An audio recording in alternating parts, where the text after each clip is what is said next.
Un vaste monde nous entoure, intrigant, complexe et incertain.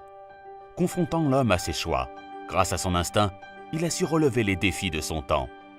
Un nouveau monde vous attend. Faites-en partie avec Active Trades.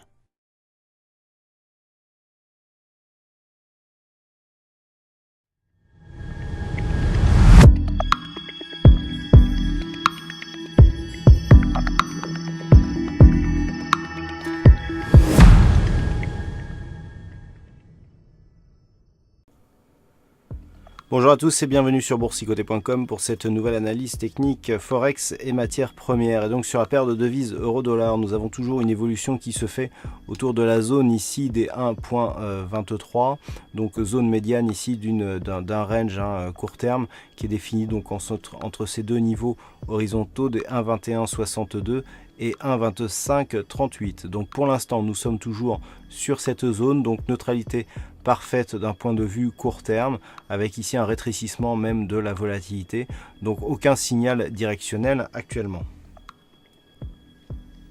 Sur l'or, nous sommes actuellement donc dans une dynamique qui tente à devenir baissière. Les cours n'ont pas réussi ici à repasser au-delà des 1324,20 $ l'once. Et puis après une attaque ici qui a provoqué une cassure de cette zone intermédiaire des 1313 $ l'once, et bien les cours s'inscrivent dans un mouvement plutôt baissier avec ici une attaque donc sur la bolle inférieure et un retour qui se fait actuellement sous les moyennes mobiles. Donc si on en suit ici cette dynamique, et bien les cours pourraient bien continuer à baisser ici vers une zone de support qui se trouve à 1300 $ l'once, mais pour l'instant ça ne définit pas clairement une dynamique, même si on voit que les niveaux ici de support sont plutôt horizontaux et que les zones de résistance sont plutôt baissières. Cela pourrait appeler une rupture prochaine donc de cette zone des 1300 $ l'once, mais c'est pour l'instant un scénario qui pourrait paraître anticipé.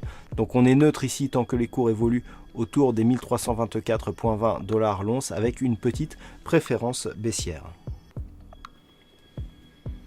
Et puis sur le WTI, nous avions ici cette résistance oblique qui définissait la tendance, une zone de support horizontale à 60 $ le baril. Et bien c'est finalement par le haut que les cours du WTI se sont extirpés de cette configuration graphique avec une rupture relativement nette suivie d'une accélération ici du mouvement pour une stabilisation autour des 62 $ le baril. Donc nous sommes plutôt sur une sortie ici de mouvement qui irait vers une continuité haussière dont l'objectif se situe dans un premier temps sur le point haut ici de l'entrée dans la zone de consolidation aux alentours des 64 $ le baril. En cas d'invalidation et si les cours notamment repassaient sous la zone des 60 $ le baril, eh bien nous aurions un objectif de retour ici sur cette zone horizontale des 55 $ le baril, puisqu'il y aurait invalidation ici du rebond technique, puisque pour l'instant nous avons actuellement bien des points bas qui tendent à évoluer plutôt à la hausse. Voilà donc ce que l'on peut dire sur cette analyse technique Forex et matières premières. Passez une bonne soirée, de bons trades et on se retrouve dès demain pour d'autres analyses techniques, toujours sur le site boursicoté.com.